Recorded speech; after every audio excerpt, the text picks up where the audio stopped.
Hii zawadi ni nzuri, lakini inafaa iendelee kubaki mikononi mwako.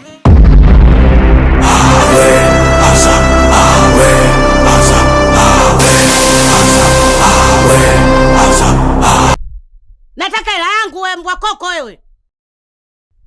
Sinaongea na wewe.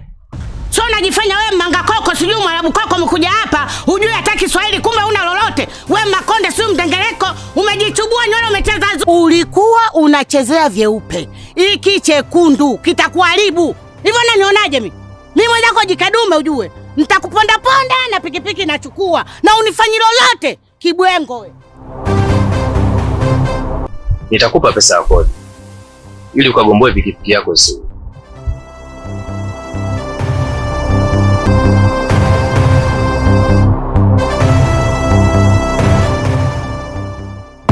Ukipata changamoto zozote zinazohitaji hela, kama hujaniona basi unaweza kuja kuchuma majani katika uwanja.